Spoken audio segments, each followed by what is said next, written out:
Почему Тартария не вброс Ватикана? Хочу разочаровать многих, купившихся на утверждение наемных болтунов, изображающих из себя патриотов, о том, что якобы Великая Тартария является вбросом Ватикана, созданным для подпитки сепаратизма и межнациональной розни на территории России. Но надо понимать, что подлинные хозяева проекта по развалу России умышленно пускают нас по ложному следу, пытаясь при этом, как всегда, убить сразу двух зайцев. На самом деле, такой проект «Великий Туран» создан сатан-масонами лондонского Сити, и он действительно направлен на образование некоего подконтрольного Лондону образования с включением в него и нынешних уральских и сибирских земель России. И часть альтернативщиков, освещавших тему Великой Тартарии, действительно являются сознательными или невольными участниками этого проекта. А вычислить тех, кто либо по недомыслию, либо сознательно за 30 шекелей участвует в этом проекте, достаточно легко. Все они продвигают абсолютно недоказанные фактологические мифы о якобы причастности России к гибели Великой Тартарии. И, например, именно оттуда растут уши у мифических войн России с Тартарией в 18-19 веках, в то время как эта конфедерация погибла еще до того, как власть в нашей стране узурпировали Романовы. Суть раскрутки мифов об этих войнах состоит в том, чтобы выставить Россию в качестве агрессора и захватчика на землях Сибири и Урала, на которые Запад уже давно точит свои зубы. Но вместо того, чтобы разоблачать совершенно ничем реально недоказанные версии об этих мифических войнах, некоторые псевдопатриоты решили прибегнуть к откровенной лжи, отрицать вообще существование в прошлом Великой Тартарии, то есть выплеснуть воду вместе с ребенком. Однако любая ложь всегда обращается против ее создателей, и к тому же в мифе о ватиканском вбросе можно увидеть не только глупое самодурство, но и желание неких сил лишить нас правды о нашем подлинном прошлом. На чем же они строят свою концепцию вброса Ватикана? А на том, что первые карты Великой Тартарии появились в нашей стране лет 10-15 назад из архивов Ватикана, выкупленные некоторыми российскими меценатами. Следует признать, что такой факт действительно имел место. При этом сторонники вброса утверждают, что Великая Тартария существует якобы только в западных источниках, а вот тут они либо по незнанию ошибаются, либо сознательно вводят нас в заблуждение. Ибо существуют и наши российские источники, которым, согласно официальной версии истории, уже не 100 лет, и которые подтверждают существование в прошлом Великой Тартарии. В первую очередь хочу указать на изданную в самом конце 17 века в атласе сибирских земель так называемую карту Ремезова, на которой, правда, уже не в качестве отдельного государства, а наряду с другими землями регион Западной Сибири обозначен как Великая Тартария. Но есть и еще один российский источник 17 века, в котором есть упоминание о Великой Тартарии. Это изданная в 1692 году книга историка Лызлова «Скифская история», в которой он упоминает и цитирует множество неизвестных ныне древних и средневековых авторов. Об Андрее Ивановиче Лызлове известно следующее. Происходил он из рода служилых дворян. Его дед Аввакум Федор был воеводой, а затем составителем переписных книг в районе нынешнего Арзамаса, Нижегородская область. Сам Андрей Лызлов известен как историк и переводчик, участник крымских 1687 и 1689 годов и азовских 1695-1696 годов походов. В 1692 году он закончил работу над скифской историей, которая и увековечила его имя. При создании труда им использовался широкий круг русских и иностранных источников и исторических сочинений, летописи, хронографы, разрядные книги, варианты казанской истории. И есть в его скифской истории интересная цитата одного из таких авторов, некоего Гвагнина, который пишет о Великой Тартарии следующее. «И меньшая половина Скифии, яже над морем Осийским, называется Тартария Великая. Разделяется же Тартария Великая от Скифии и Маусом горою Великой, и знаменитою, еже с одну страну, то Тартария, а еже от сия страны, то Скифия. Иде же обретается гора каменная Кавказ, названная близко моря Хвалисского. С другой же сторону от полудня и востока разделяет их гора Великая, Быкова реченная, по латине Монус Таурус. На ней же первая стал ковчег Ноев по потопе. О сих татариях, монголиях и же живяху в меньшей части Скифии, которая от них Тартария назвалась, множество знаменитых дел историкове писали, яко силою и разумом своим, паче же воинскими делами, на весь свет прославяхуся. Сии ничтоже же особенное, кроме жен и детей и оружия и мяху, и ничего же начинали, еже вот чето им было, денег никаких, ниже злата и сребра знали, именами токмо потребы свои исполняли, ибо глаголаху иде же есть в чести злата, тема желательства. А иде же желательство, тамо сребролюбие, а иде же сребролюбие, тамо прелести, и таковых удобно сребром одолеть. Таким образом, Великая Тартария – это вовсе не вброс Ватикана, и о ней прекрасно знали российские историки и картографы еще в конце 17 столетия, но пишут и упоминают они о ней уже не как о современной стране, а как о той, которая существовала ранее.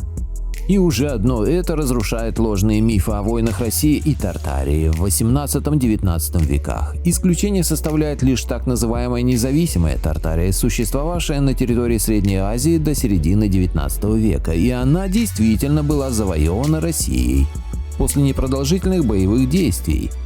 Но именно в тот момент, когда создалась реальная угроза оккупации этих земель Британской империи, которая уже захватила к тому времени земли еще одного кусочка некогда единой конфедерации – империи монголов.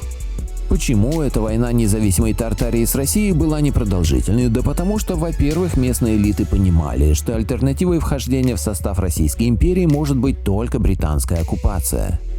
Во-вторых, Россия гарантировала сохранение местной знатью своей власти на местном уровне при лояльном отношении к центральной власти, а также сохранение национальной культуры, традиций и религии.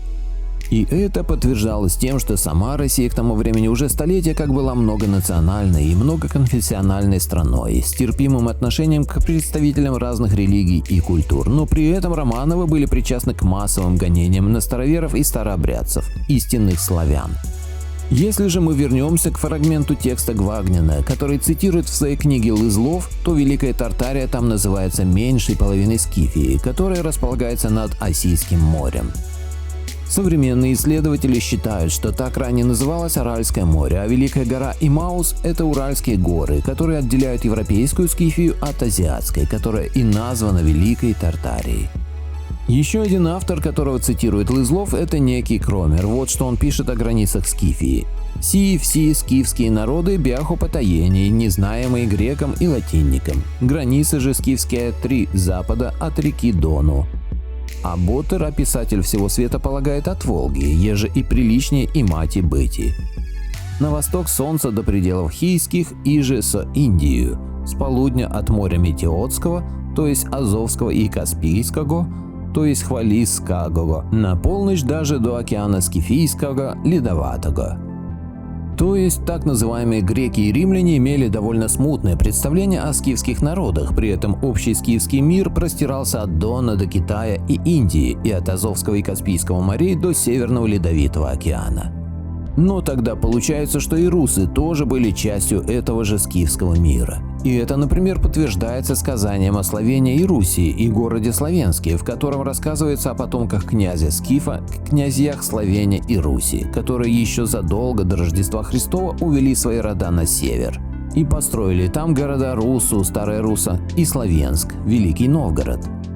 Но и в книге Лызлова тоже можно найти подтверждение тому, что предки русского народа были частью этого единого некогда скифского мира. Так подтверждение тому мы находим в еще одной приведенной цитате Гвагнина.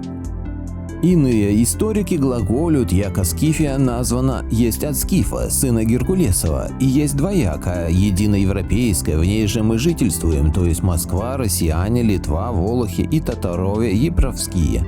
Вторая осийская, в ней же вся скифская народы обитают, от полуночи на восток сидящие. Итак, здесь еще раз говорится о том, что Скифия делилась на европейскую и азиатскую, и на территории европейской Скифии обитали предки современных русских и литовцев, а также татар, башкир и других народов, которые в России того времени называли татарове. По этому поводу Лызлов в своей книге пишет: татарове же назывались Заволжская Орда, живя по той же реке Волге, ниже болгарских границ даже до моря Каспийского.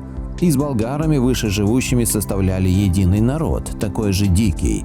Соседство ради единонравия было, одна вера.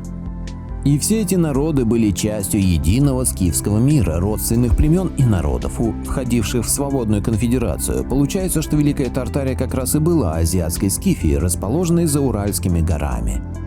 А поскольку предки русских изначально были частью общего скифского мира, то и Россия является правообладательницей погибшей отнюдь не по ее вине Великой Тартарии и представляет из себя точно такое же многонациональное образование. Да и вся территория современной России является частью той конфедерации, но гораздо ближе к ее границам все же была территория СССР, который, как известно, тоже имел конфедеративное строение. А если вам интересно, как на самом деле погибла Тартария, какая сила погубила этот центр до катастрофного мира единой ведической цивилизации, многочисленные города, которые еще отмечены на карте мира Фра-Мауро от 1459 года, то читайте книги Георгия Сидорова. И что самое интересное, все попытки переложить ответственность за гибель Тартарии на Россию имеют в своем истоке те самые антироссийские и русофобские силы, которые уже не одно столетие верой и правдой служат настоящим виновникам гибели Тартарии, которые и являются подлинными хозяевами западной цивилизации. И именно об этом нужно честно рассказывать, а не выдумывать откровенную чушь о том, что якобы Тартарии никогда не существовало и она является вбросом Ватикана. Хочу напомнить, что мое мнение как диктора не всегда совпадает с мнением автора статьи. Благодарю всех, кто подписался на мой канал и смотрит мои видео. Ссылка на статью в описании. Поделитесь моим видео в соцсетях с родными, друзьями и знакомыми. Люди имеют право знать все точки зрения. Всем спасибо за внимание, буду рад вас видеть на своем канале снова.